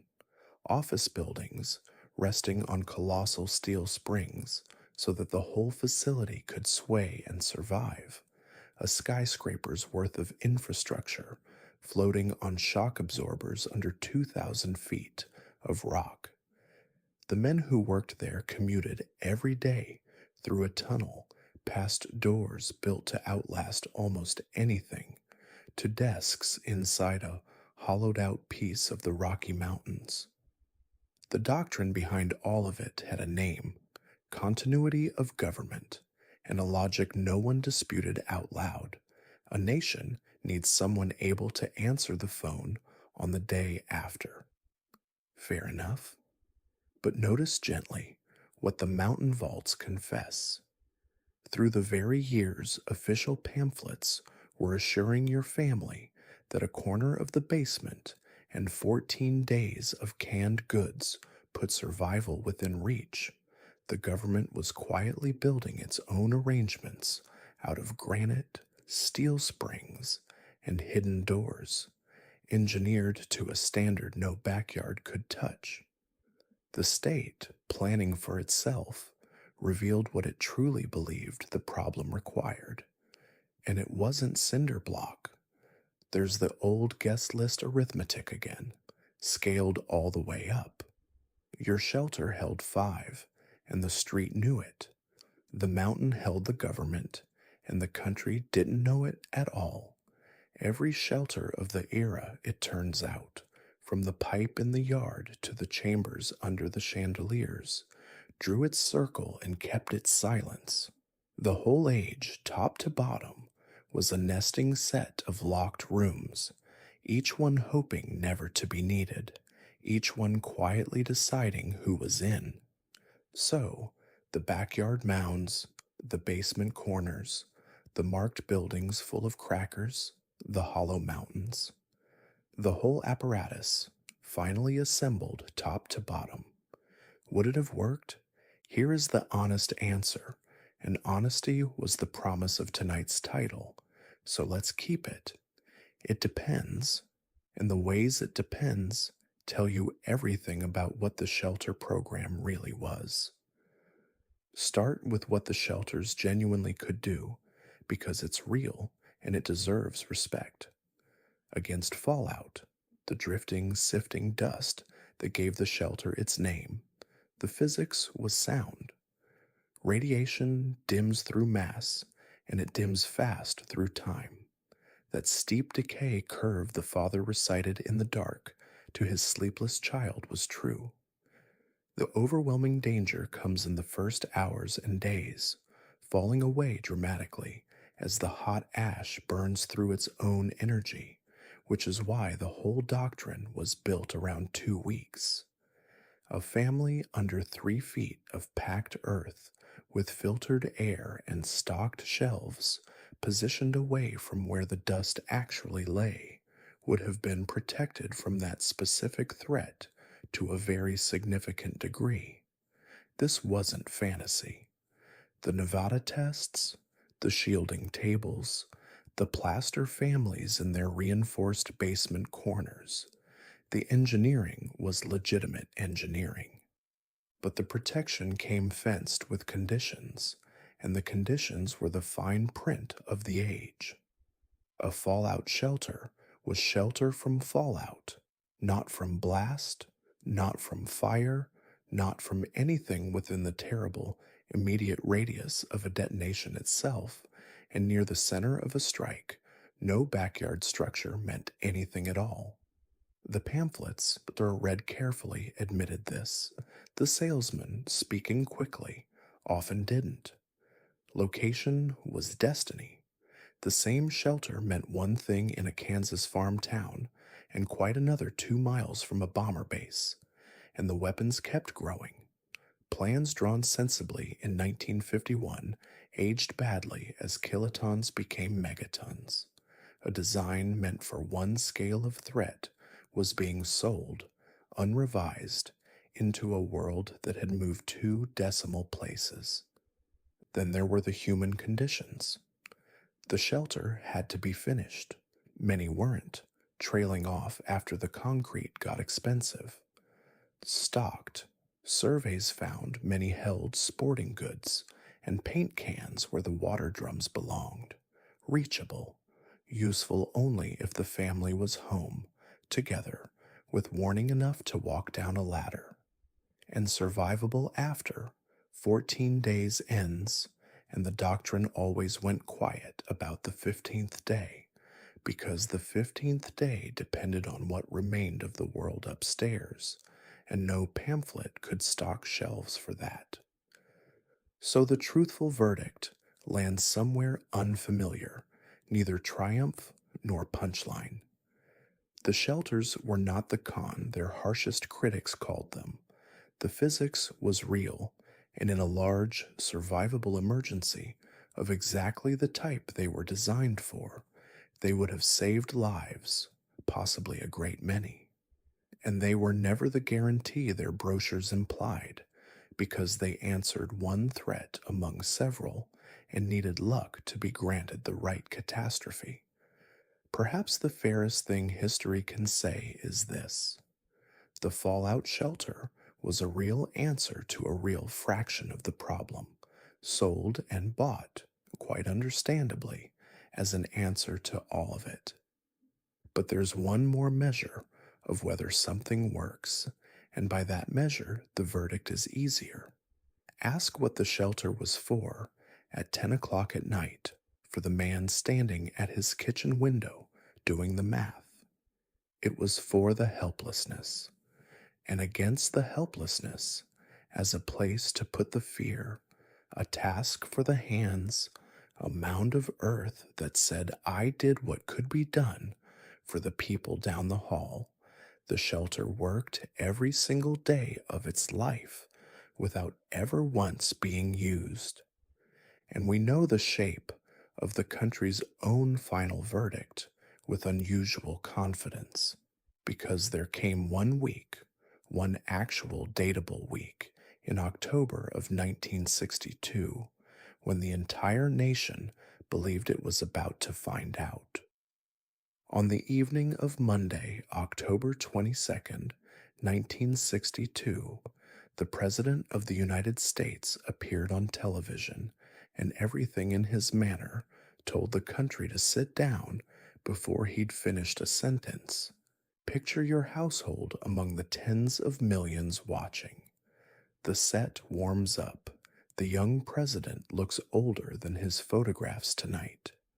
and in grave, measured cadences, he informs the nation that Soviet nuclear missiles are being installed on the island of Cuba, 90 miles from Florida, and that the United States has placed the island under naval quarantine, and that any missile launched from Cuba will be answered in full. The broadcast lasts 17 minutes. When it ends, nobody in your living room says anything for a while, and the same silence is sitting in living rooms from Bangor to San Diego. This was the week, the only week, when the whole apparatus we've spent tonight assembling was taken down off the shelf by an entire nation at once. The next morning, America went shopping. Supermarkets in city after city reported runs on exactly the inventory Grandma's Pantry had been preaching for 7 years: canned goods, powdered milk, bottled water. In some stores, the shelves of the era's photographs stand honestly bare. Civil defense offices, sleepy for years, had their phones ring without pause. Pamphlets that had gathered dust went out by the boxful. Shelter contractors, whose business had already crested, took calls that week from people suddenly willing to pay anything for a delivery date of immediately, a date no concrete on earth could meet, which was its own quiet lesson in what preparation means and when it has to happen. And the families who had built, the ones with the mound behind the garage, and the penciled inventory inside the cabinet door, did precisely what you'd guess. They checked. All over the country that week, fathers descended ladders with flashlights and rotated water they'd rotated faithfully or guiltily topped up water they hadn't, and mothers counted cans, and the little rooms under the lawns came the closest they would ever come to their intended purpose, fully stocked, freshly swept, standing by. Children felt the week through the household barometer, the way children feel everything. Schools in some districts ran extra drills. Teachers kept their faces pleasant, that skill again. And children with their flawless radar caught the pilot light fear burning higher. The parents listening hard to radio bulletins, the conversations that changed when small feet entered kitchens. People who were 8 years old that October, interviewed decades later, remember it not as facts, but as weather. A low pressure in the adults that lasted about 2 weeks and then mysteriously lifted. It lifted because, on the far side of a series of signals, letters, and back-channel meetings the public wouldn't learn the whole of for years, the two governments found the exit. The ships turned. The missiles would come out of Cuba. Assurances traveled quietly in the other direction. On Sunday, October 28th, the radio said, in essence, that it was over, and the United States exhaled all at once, a whole country setting down a weight it had been holding with both hands for 13 days. And here's the detail that belongs to our story, what people did next. They did not, by and large, finish their shelters. The half-dug holes of that panicked week mostly stayed half-dug. The contractors' phones went quiet again within the month. It was as if the country, having finally rehearsed the real thing, not a drill, not a mannequin town, but an actual week of actual dread, had learned what it truly thought, and what it truly thought was, never again this, not never again the danger, that wasn't theirs to decree, never again this way of living with it. The week that should have been the shelter program's greatest advertisement turned out instead to be its closing argument. The fever had crested. Now watch it break. It broke faster than anyone expected. The crisis passed, and something in the national mood passed with it, as if the country had finally held the actual match beside the actual fuse, looked at both properly for the first time, and set them down changed. The following summer, the superpowers signed a treaty ending the atmospheric tests. The mushroom clouds left the Nevada skyline, and the shelter, so recently the most discussed object in America, began its long slide into the category of things people used to be into. The Count, in the end, tells the story. For all the showrooms and front pages, perhaps a couple 100,000 family shelters were ever actually built in the whole country, a rounding error against the tens of millions of households the government had hoped to enlist. The overwhelming majority of American families had listened politely to a decade of pamphlets and drills and decided in the end to take their chances with the highball neighbor. The great shelter boom was always louder than it was large, and the shelters that did exist began their second lives, which are frankly the happiest chapter of the whole story. The mounds stayed put. Earth is patient, but underneath, the little rooms were demobilized one family at a time. Wine cellars, famously, the constant cool that suited canned stew suits a burgundy even better. Storm shelters in tornado country, where the old design finally met a threat perfectly its own size. Dark rooms, tool cribs, mushroom farms more than once, and universally teenage kingdoms. By the 70s, an unlocked backyard shelter was the greatest clubhouse ever constructed, and a whole generation's garage bands practiced under 3 feet of shielding that worked flawlessly against complaints. The stocked shelves, forgotten, became time capsules.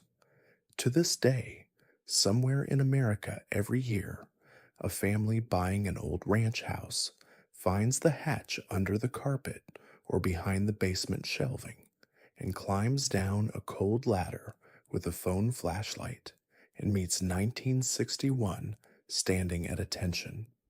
The water drums, the crank on its pipe, the curtain rod in the corner, the tins gone rusty at the rims, sometimes a checkers set, sometimes the penciled inventory still legible inside the cabinet door.